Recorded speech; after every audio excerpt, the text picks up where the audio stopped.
오늘 말씀은 당신은 실패를 두려워하십니까? 라는 제목의 말씀으로 말씀을 전하려고 합니다. 이 실패에는요, 예수를 믿는 사람이든 예수를 믿지 않는 사람이든 예외가 없죠. 그래서 오늘날 이 실패를 어떻게 우리가 극복할 수 있는가, 또 실패 가운데 살아가는 우리가 이 실패로 인해서요, 삶을 좌절하고 절망하고 있다는 것입니다. 이게 우리를 참 두렵게 만드는 것이죠. 말씀의 결론을 드리자면, 여러분, 구원받은 성도들도 실패할 수 있습니다. 그러나 그 실패로 인해서 삶을 좌절하거나 절망하지 말아야 됩니다. 왜냐하면 하나님 아버지께서 항상 우리와 함께 하시기 때문입니다. 왜 우리가 우리의 삶 속에서 우리가 원하지 않는 실패를 경험하게 되는가 하는 문제입니다. 우리가 이 실패를 한다고 해서 우리의 인생이 다 끝이 아니거든요. 근데 대부분 사람들이 자신의 삶을 실패함으로 인해서 자기 자신에 대한 가치를 무가치한 존재로 여긴다는 데 더 문제가 심각한 것이죠. 그래서 실패를 할 수는 있지만 그 실패로 인해서 삶을 좌절하는 것은 하나님이 원하지 않는 삶이라는 것입니다. 실패는 인생의 한 과정에 불과한 것이죠. 그 실패했다고 해서 그 사람이, 그 삶이 다 없어지는 것이 아니거든요. 운동선수들을 잘 보시면 그 운동선수들은요, 그 종목에서 우승하기 위해서 온갖 노력을 다하죠. 그러면 우승하지 못한 선수는 실패한 겁니까? 실패가 인생의 끝자락이 아니라는 걸 아셔야 됩니다. 똑같습니다. 우리네 인생도 내가 내 삶 속에서 삶을 살아가다 내가 하고자 하는 이 일이 이루어지지 않을 수 있습니다. 실패할 수 있다는 것이죠. 그렇다고 해서 내 삶이 끝이 아니라는 것을 우리가 항상 기억을 해야 됩니다. 우리가 왜 우리의 삶 속에서 원하지 않는 삶을 이 실패를 경험하게 되느냐면, 첫 번째는요, 실패로 인해서 좌절하느냐면 자기 자신이 연약한 존재라는 사실을 망각하기 때문입니다. 자기 자신이 연약한 존재라는 사실을 망각하기 때문에 인생에서 실패를 겪는다는 것이죠. 내가 나라는 존재에 대해서 나는 연약하잖아. 나는 하나님 도움 없이도 얼마든지 살 수 있어. 나는 하나님 앞에 내가 굳이 구차하게 기도하지 않아도 괜찮아. 자기가 연약한 존재라는 사실을 망각하고 있다는 것이죠. 그래서 자기 자신이 연약한 존재라고 생각하지 않는 이 사람들은 하나님을 온전히 믿지 않으며 의지하지 않습니다. 오직 자기 자신을 믿는 사람들이죠. 나를 믿는 거예요. 그래서 그런 성향의 성도들은 신앙으로 살지 않고 신념으로 삽니다. 자기 신념이 강한 사람들이 있어요. 반면에 나는 연약하다. 나는 하나님의 도우심이 없이는 나는 살 수 없다. 자기 자신의 연약한 존재라는 사실을 철저히 깨닫는 사람은요, 살아계신 하나님을 온전히 믿고 의지하는 신앙으로 살게 됩니다.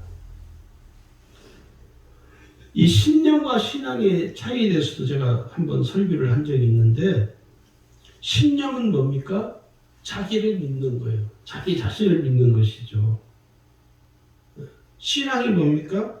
신앙은요, 살아계신 하나님을 믿고 의지하는 거예요. 그래서 신념이 강한 사람들은요, 하나님을 의지하지 않습니다. 할 수 있다, 할 수 있다, 우리는 할 수 있다, 할 수 있다. 자기 자신 할 수 있다라고 강력한 의지를 표명하는 것이죠. 그러나 신앙이 신실한 사람들은요, 하나님 도와주세요. 하나님, 저는 부족합니다. 제 힘으로, 제 능력으로 할 수 없습니다. 하나님, 저를 도와주세요. 하나님, 저에게 능력 주세요. 이렇게 하나님을 의지하는 것이죠.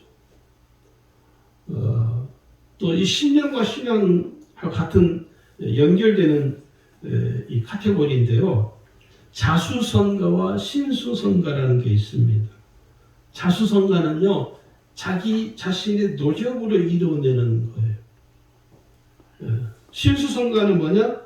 하나님의 능력으로 이루어내는 것이죠. 차이가 많이 다르죠. 자수성가는 사람이 신념이 우선이에요. 노력이 우선이에요. 수고가 더 우선이에요. 거기에는 하나님의 역사는 없어요. 근데 신수성가는 뭐냐? 인간의 노력보다는 하나님의 능력, 하나님의 인도하심, 하나님의 주권적인 역사하심을 통해서 이루어내는 거예요. 하나님의 주권적인 섭리하심을 통해서 하나님께서 역사해 주시는 것. 이게 신수성가이죠. 그래서 구원받은 성도들은요, 자수성가의 삶을 살지 않고 신수성가의 삶을 추구하는 사람들입니다. 자, 두 번째는요, 살아계신 하나님의 은혜를 경험하지 못하기 때문에 실패하게 되는 것입니다. 신앙생활은요, 하나님 은혜를 얼마만큼 내가 경험하고 체험하느냐에 따라서 내 삶의 결과가 달라지는 거예요. 신앙생활을 어떤 관념론적으로 또 추상적으로 여기는 사람들은요, 하나님의 은혜를 체험하는 것에 대해서 그렇게 사모하지 않습니다. 그래서 신앙은요, 체험이 참 중요해요. 경험되어지는 신앙이 참 중요하다는 이야기입니다. 이 경험되어지지 않고 체험이 없는 신앙은요, 마치 뿌리 없는 신앙과도 같은 겁니다. 매우 위태로운 것이죠. 요즘 늘 쓰는 말들이, 자주 쓰는 말, 리얼이라는 단어이죠. 리얼. 예능도 보면 다 리얼이고, 옛날에 흉내만 냈는데 지금은 리얼이죠, 리얼. 그래서 그 TV에 보면요, 리얼 프로그램이 참 많습니다. 실제로 부딪히고 실제로 그 일을 해보고. 전에는 흉내만 냈거든요. 여러분 드라마도 보시면요, 전에는 영화나 드라마를 보면요, 우리 어렸을 때 우리가 봤던 영화들은 뭐요? 다 흉내만 내는 것입니다. 드라마도 흉내만 냈어요. 지금은요, 실제로 합니다. 좋은 면도 있지만 사실 좀 그렇지 못한 면이 더 많죠. 그러니까 신앙에도요, 하나님의 은혜를 체험하는 것. 그러니까 신앙은 흉내낼 수 없는 거예요. 신앙은 실제입니다. 실제. 잠언 19장 23절에 보니까요, 여호와를 경외하는 것은 사람으로 생명에 이르게 하는 것이라 경외하는 자는 족하게 지내고 재앙을 만나지 아니하리라. 여기 여호와를 경외하는 자는 뭐냐면 재앙을 만나지 않는다, 실패하지 않는다, 좌절하지 않게 된다는 것이죠. 세 번째는요, 하나님께서 베푸시는 축복을 신뢰하지 않기 때문입니다. 하나님은 인간의 생사화복을 친히 주관하시고 섭리하심으로 역사하시는 하나님이시죠. 그래서 하나님은 하나님의 자녀가 된 우리를 축복하시는 것을 매우 기뻐하십니다. 축복을 이야기할 때마다 저는 가장 먼저 떠오르는 인물이 이삭입니다. 이삭이 이제 생명이 다하는 연수가 다 되어서 그가 그 아들에게 장자인 그 에서에게 축복을 하죠. 그런데 그 에서가 받을 축복을 누가 가로챕니까? 야곱이 가르칩니다.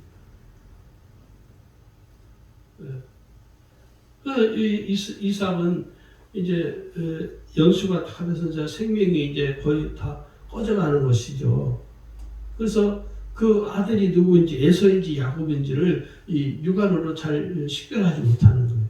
그것을 빌미해서 야곱이 그 엄마가 옆에서 이렇게 도와줌으로 인해서 그 아버지로 하여금 에서로 착각하게 만들어서 결국은 하나님께서 내려주시는 장자의 축복권을 그가 다 받습니다. 올인하게 되죠. 다 받게 되죠. 나중에 에서가 돌아와서 아버지에게 축복을 해달라고 했지만 그 아버지가 장자로서 이 받아야 될 축복은 이미 야곱에게 다 간 거예요. 축복이 그렇게 중요한 것입니다. 그러니까 하나님께서 내게 베풀어 주시는 그 축복을 우리가 신뢰하지 못하면 우리의 삶 속에서 우리는 결국은 좌절할 수밖에 없게 됩니다. 에서가 얼마나 좌절합니까? 땅을 치고 통탄하죠. 그러니까 이 에서가 하나님의 축복을 받지 못하는 가장 근본적인 원인이 뭡니까? 하나님의 장자의 축복권을 경홀히 여겼다는 겁니다. 하찮게 여겼다는 것이죠. 그래서 그의 인생에 있어서 실패할 수밖에 없는, 그래서 그 실패로 해서 그는 좌절을 하게 되죠. 오늘 하나님께서 저와 여러분에게 내려주시는 이 축복에 관해서 여러분 신뢰하셔야 됩니다. 믿음으로 바라보셔야 됩니다. 우리가 실패하지 않는 삶을 살기 위해서 지내야 될 5가지가 있습니다. 이걸 꼭 잘 기억을 하셨으면 좋겠어요. 첫 번째는요, 하나님의 도우심을 구해야 합니다. 하나님의 자녀로 살아가는 내가 나의 아버지이신 하나님의 도움을 받는 것은 가장 일반적인 삶이라고 할 수 있죠. 하나님 아버지의 도우심을 받지 않는 것은 온전한 신앙이 아닙니다. 그래서 하나님께서는 내 모든 삶 속에서 자녀가 된 나의 삶에 하나님 아버지께서는 도와주시는 것이죠. 내가 하나님 아버지 앞에 주님 나의 삶을 돌아봐 주시고 나를 긍휼히 여겨 주시옵소서. 우리가 하나님 앞에 구하면 하나님 아버지께서는 오늘 우리의 삶을 긍휼히 여겨 주셔서 우리에게 때를 따라 돕는 은혜를 베풀어 주신다는 겁니다. 두 번째는요, 기억의 뜻이 뭐냐면 다른 사람들의 형통을 부러워하지 말아야 됩니다. 참 우리는 이게 잘 안 되죠. 다른 사람이 나보다 잘 되는 것에 대해서 그렇게 배 아파하잖아요. 그 사람이 다른 사람이 잘 되는 것을 박수 쳐주고 잘했다고 해주기는커녕 겉으로는 그렇게 하지만 속으로는 뭐예요? 너무 배가 아프고 너무 속이 그냥 문드러지는 거예요. 그건 뭐예요? 다른 사람 형통을 부러워하지 말라는 거예요. 잠언 23장 17절을 한번 보세요.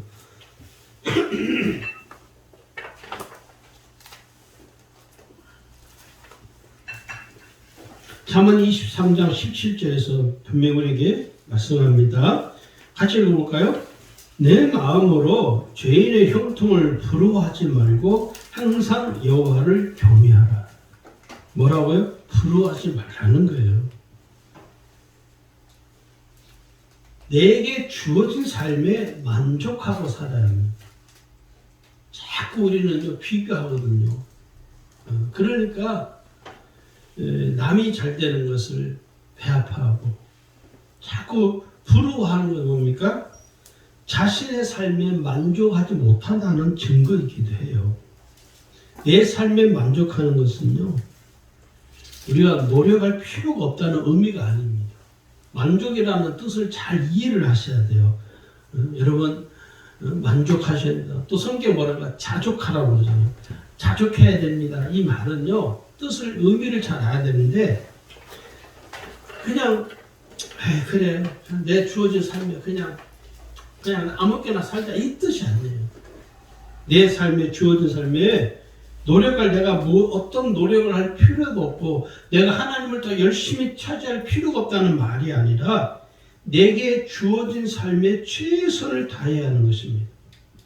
왜 그런지 아십니까? 하나님께서 내게 허락하신 삶이기 때문에 하나님 내게 허락하셨어요. 그 다음에 세 번째, 우리가 실패하지 않는 삶을 살기 위해서 지내야 할 마음은 세 번째는 말을 신중하게 해야 합니다. 말을 할 때 신중한 말을 해야 하는 것이죠. 왜냐하면 이 말에는요, 두 가지 요소가 있습니다. 긍정적인 말과 부정적인 말이 있어요. 대부분 사람들이 긍정적인 말보다는요, 부정적인 말을 많이 합니다. 이 부정적인 말은요, 쓰레기통에 던져버려야 돼요. 할렐루야. 우리가 의외로요, 내가 믿음이 아무리 좋은 사람도요, 말하는 걸 잘 보면 부정적이에요. 그래서 여러분이 평상시 하는 말을 여러분 자신은 잘 인지하지 못해요. 옆에 있는 사람에게 물어봐요. 내가 하는 말에 부정적인 말이 많습니까? 긍정적인 말이 많습니까? 물어봐요. 그럼 대부분은요, 한 70%는 부정적인 말이 많다라는 평가를 듣게 됩니다. 그건 왜 그러냐? 내가 말에 있어서 신중하지 못하다는 거예요.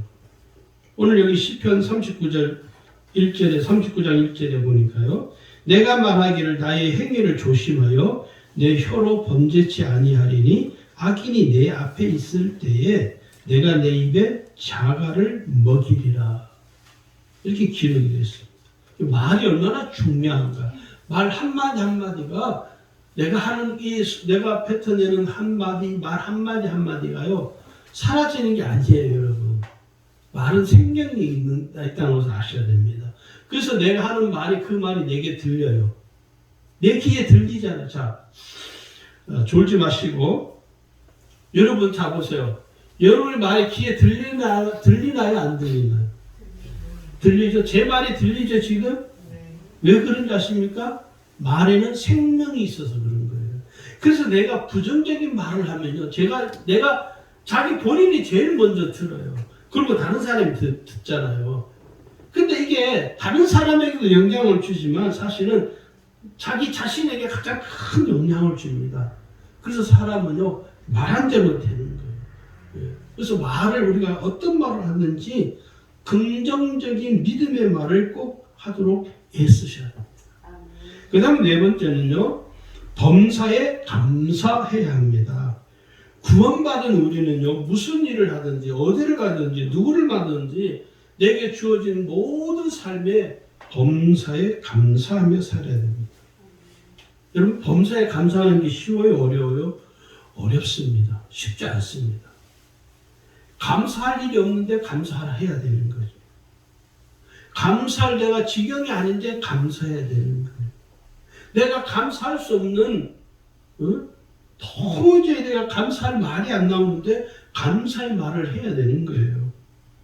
그래서 감사는요, 내가 노력한다고 할 수 있는 것이 아니라 감사는 어떻게 하느냐? 믿음으로 하는 거예요. 믿음으로. 내가 지금 감사할 수 없는 지경일지라도 무엇으로? 믿음으로 감사해요. 왜냐?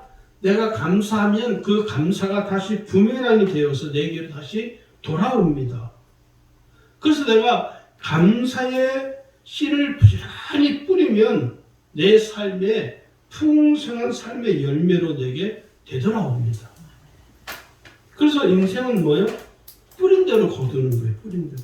내가 부지런히 감사의 씨를 뿌리면 내 삶의 감사의 열매로 내게 다시 되돌아옵니다. 오늘 여기 데살로니가서 5장 18절에도 말씀하기를 범사에 감사하라. 이는 그리스도 예수 안에서 너희를 향하신 하나님의 뜻이니라. 여러분, 범사에 감사하며 사시기를 축원합니다. 다섯 번째는요, 긍정적인 믿음의 생각을 지내야 합니다. 생각에는 두 가지가 있죠. 긍정적인 생각과 부정적인 생각이 있습니다. 그래서 부정적인 생각에 사로잡히면요, 자기 자신도 모르게 매사에 모든 것을 부정적인 시각으로 봐요. 그래서 부정적인 생각이 사로잡힌 사람은요, 모든 것을 비판합니다. 비난합니다. 네. 여러분, 지나치게 비판하고 비난하지 않기를 바랍니다. 왜요? 내가 부정적인 생각에 사로잡혀 있다는 증거이기 때문에. 그래서 이 부정적인 시각을 가지고 사람을 보고 부정적인 시각을 가지고 어떤 일을 바라보게 되면요, 모든 결과가 어떻게 돌아오는 줄 아십니까? 부정적인 결과로 내게 돌아오게 되어 있어요. 그러나 긍정적인 생각을 지닌 사람은요, 매사에 모든 것을 긍정적인 시각으로 보게 됩니다. 그래서 긍정적인 시각으로 보기 때문에 항상 나오는 생각이 뭐예요? 긍정적이에요. 사람들에게 소망을 줘요. 괜찮아. 지금 힘들어도 괜찮아. 할 수 있어. 해봐. 부정적인 생각을 가진 사람은요, 그러니까 안 되는 거야. 그러니까 내가 뭐라고 하대? 응? 부모들이 잘 쓰는 말이잖아. 내 그럴 줄 알았다. 자기가 뭘 그럴 줄 알았는데 뭘 그럴 줄 알아요. 그럴 줄 아는 게 아니라요, 그 사람의 생각 속에요, 부정적인 생각으로 가득 차 있기 때문에 그런 말이 자기도 모르는 사이에 무심코 튀어나오는 거예요. 우리가 어떤 일을 할 때요, 뭐라고 하죠? 그럴 줄 알았다고. 아주 제일 미운 사람이죠. 그런 사람들이 주위에 많으면요, 그 사람들과의 관계를 끊어도 괜찮아요. 부정적인 생각으로 가득 찬 사람과 함께 있으면요, 내 삶의 이 스타일이 부정적인 행동으로 유발이 됩니다. 우리가 그것을 잘 깨달아야 됩니다. 긍정적인, 매사의 모든 것을 긍정적인 눈으로 보는 사람은요, 매사의 행동도 긍정적이에요.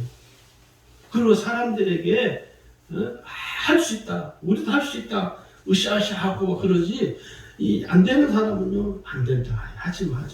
뭘 하려고 그러면 하지 마. 뭘 하려고 그러면요, 할 필요가 없다. 우리가 우리 자신에게 주어진 삶에서 끊임없이 우리가 뭐가 나타납니까? 오늘 우리 자신들을 잘 들여다보세요. 저 여러분 자기 자신의 삶을 이렇게 들여다보면요, 끊임없이 우리가 하고 있는 게 뭐냐면 염려입니다. 염려. 걱정하고 염려하고 근심해요. 나도 모르는 사이에. 그 왜 그런지 아십니까? 내가 이미 부정적인 생각에 사로잡혀 있다는 증거예요. 증거. 예.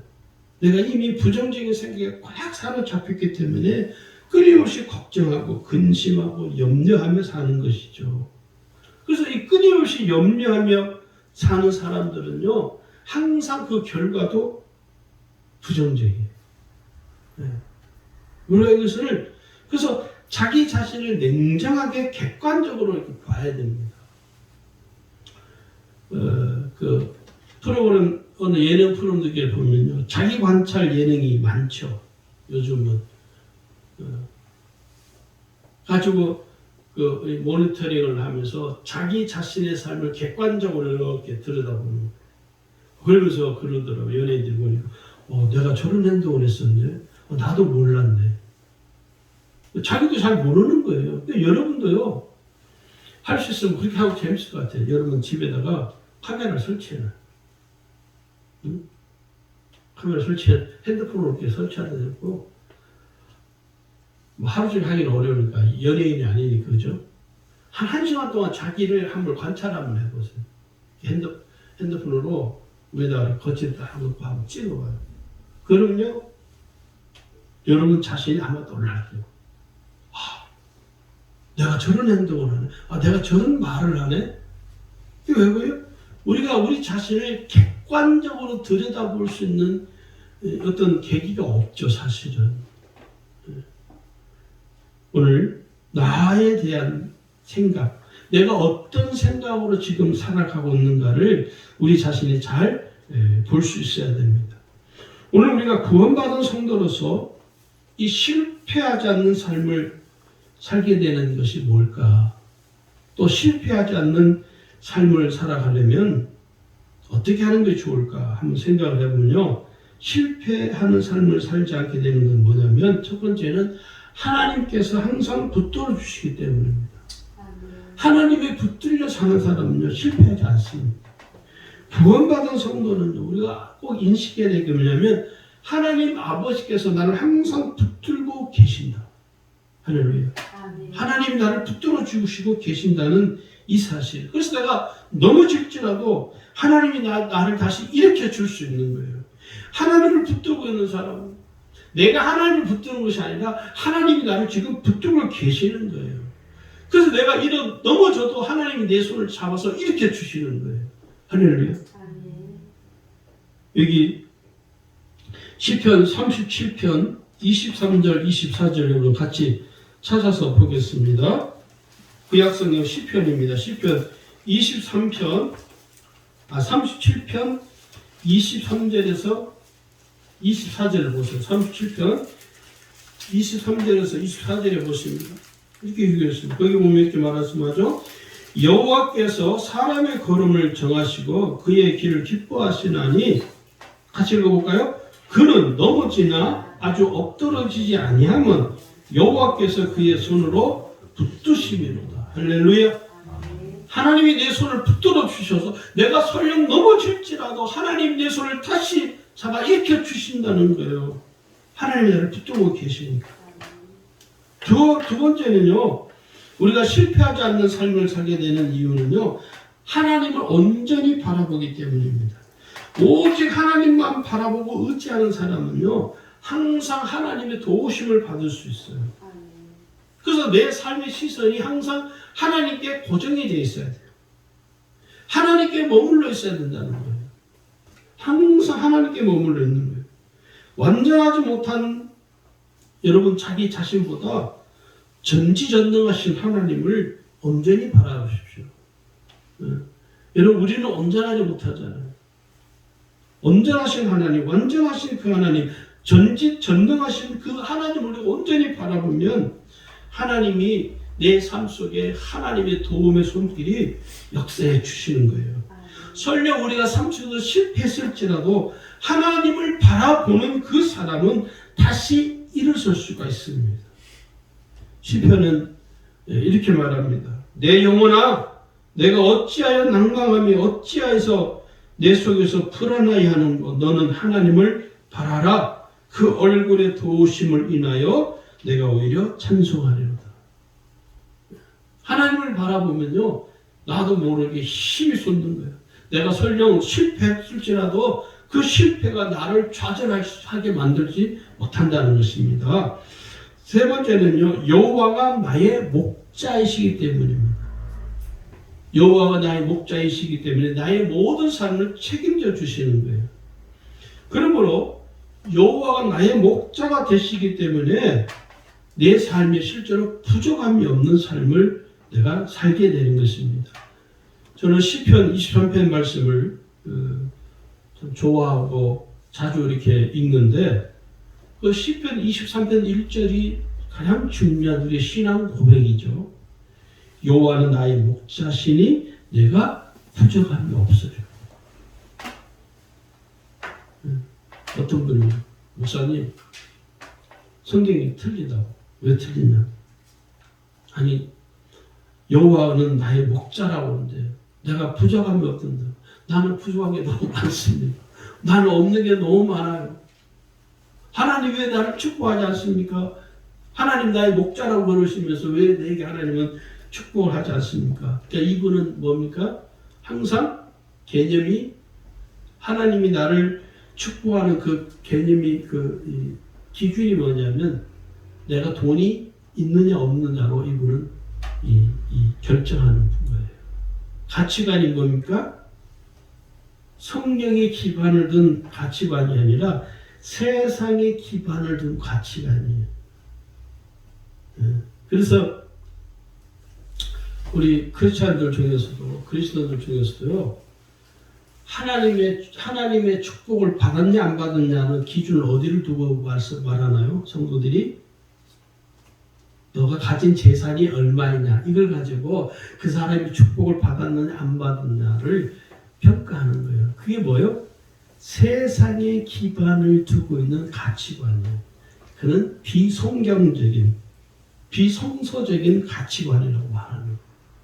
오늘 이 성경이 말하는 시편 23편 1절이 말하는 부족함이 없는 삶이라고 고백하는 게 뭐냐면 내게 주어진 삶에 감사함으로 만족하고 자족하는 삶을 의미하는 거예요. 좀 더 풀어 설명하자면 부족하지 않은 삶이란 뭐냐? 더 이상 욕심내지 않고 탐욕을 버리고 소유하고자 하는 욕심을 버리는 것. 이게 부족하지 않은 삶. 더 이상은 내가 소유하고 싶은 욕망이 사라지는 것. 더 이상 내가 취하고자 하는 저것을 내가 빼앗아서라도 거짓말을 해서라도 내가 저걸 취하고자 하는 그 탐심이 사라지는 것. 이게 부족하지 않은 삶입니다. 이게 쉬운 것 같죠? 아니요. 결코 쉽지 않습니다. 그래서 그 청빈의 삶에 대해서 주장하는 목사님의 이 논리가 타당해요, 사실은. 청빈의 삶, 오늘 그리스도인들은 청빈의 삶을 살아야 된다. 이게 이야기하는 거예요. 내가 더 이상은 욕심 부리지 않는 거예요. 내가 더 이상은 남은 것을 빼앗기 위해서 거짓말하고 술수를 부리고 모략을 부리는 그 삶을 내가 그 탐심을 버리는 것. 이게 부족함이 없는 삶이라는 거예요. 할렐루야. 이 삶이 무슨 삶입니까? 내 삶에 내게 주어진 삶에 만족하고 자족하는 삶을 사는 사람이요. 진짜 신앙의 경지에 이른 사람이에요. 더 이상 내가 없어도 물질이 없는 것 때문에 내가 마음이 흔들리고 물질이 있는 것 때문에 내가 마음이 조금 좋아지고 물질이 없으면 또 마음이 기분이 내려가고 그러지 않는 거예요. 물질이 없음에 따라서 내 삶이 좌지우지하되는 막 뿌리째 흔들리는 그런 삶이 되지 않는 것. 이게 뭡니까? 경건한 신앙이라. 우리가 이 경건한 신앙의 의미를 잘 이해를 해야 됩니다. 뭐 경건한 신앙 말하니까 막 주일 예배 아주 정자세를 다 앉아가지고 누가 맛있게 다 주일날은 말하지 마. 주일날은 뭐 먹지 마. 그건 경건한 신앙이 아니에요. 진짜 경건한 신앙은요, 부족하지 않은 삶. 내가 욕심을 이제 다 버리고 내 속에 있는 탐심도 다 버리고 믿음으로, 오직 믿음으로 내게 주어진 삶이 하나님께 감사하고 그 감사한 것을 하나님께 영광을 돌리는 삶. 이 삶을 우리는 여호와가 나의 목자가 되시는 삶이 될 때 가능하다는 것입니다. 네 번째는요, 하나님께서 항상 지켜주시기 때문입니다. 우리의 인생은 뭡니까? 마치 험한 골짜기를 지나는 항무한 사막과도 같습니다. 제가 얼마 전에 차를 타고 이렇게 가다가 그냥 저는 음악하면 노래 듣는 걸 참 좋아합니다. 부르는 건 잘 못하지만. 그래서 저는 혼자 이렇게 제가 차에서 운전할 때는 저는 제가 늘 자주 듣는 음악을 좀 볼륨을 크게 놓고 틀어요. 근데 이렇게 가는데요. 그 노래를 듣는데 갑자기 눈물이 나요. 찬송가가 아니고 오래된 가요. 제가 어린 시절에 아주 즐겨 불렀던 노래. 그 노래를 제가 정말 몇십 년 만에 들었거든요. 근데 그 노래를 듣는 순간 제 인생에 있어서 정말 돌이키고 인생에 있어서 돌아오고 싶지 않은 기억조차도 하기 싫은 그 한 장면이 제 이 뇌를 확 스쳐 지나가요. 그러면서 나도 모르게 확 눈물이 나더라고. 그러면서 그 눈물이 나면서 하나님께 하나님께서 내게 은혜를 베풀어 주시는 그때는 예수를 믿지 않던 어린 시절이었어요. 근데 그 시절에 하나님이 나를 지켜주시고 있었다는 이 사실이 갑자기 깨달아지는 거예요. 그래서 하나님이 이렇게 여러분 찬송가를 통해서 하나님 은혜를 주시지만 하나님께서 가요를 통해서도 하나님 내게 은혜를 주시더라고. 그래서 제가 그때 이런 경험을 내가 처음 해보는 경험이에요. 그래서 그 순간 하나님 감사합니다. 내가 만약 그때 그 시절에 그렇게 살았던 그 시절을 생각하면 정말 인생의 황무한 사막을 걷는 것처럼 너무너무 힘들고 외롭고 고독하고 쓸쓸한 그 삶이었을 텐데 그 삶에 하나님이 그 순간에도 하나님이 나와 함께 계셨고 골짜기 같은 산무한 사막을 걸어가는 내 삶에 하나님이 나를 지켜주고 계셨다는 거예요. 할렐루야. 여기 시편 17편 8절에 보니까 이렇게 말씀합니다. 나를 눈동자같이 지키시고 주의 날개 그늘 아래 감추사. 나를 눈동자에 지켜주신다는 거예요. 마지막으로 5번째는요. 하나님의 자녀이기 때문입니다. 하나님은요. 하나님의 자녀들을 버리지 않으시고 항상 돌보십니다. 여러분 믿으시기를 주의 이름으로 축원합니다. 오늘 저와 여러분 하나님의 자녀들이에요. 그래서 하나님께서 나의 좋으신 그 아버지께서는요. 나에게 항상 은혜를 베풀어 주시죠. 하나님 아버지께서 오늘 자녀된 우리에게 하나님 아버지께서 베풀어 주시는 그 모든 축복을 우리에게 허락해 주시는 것입니다. 왜요? 자녀이기 때문에. 오늘 저와 여러분의 삶이 오늘 예배 나오신 여러분들이 실패하게 할 수 있습니다. 실패하더라도 다시 한번 하나님의 은혜를 붙잡고 일으킬 수 있는 삶이 되기를 주의 이름으로 축원합니다.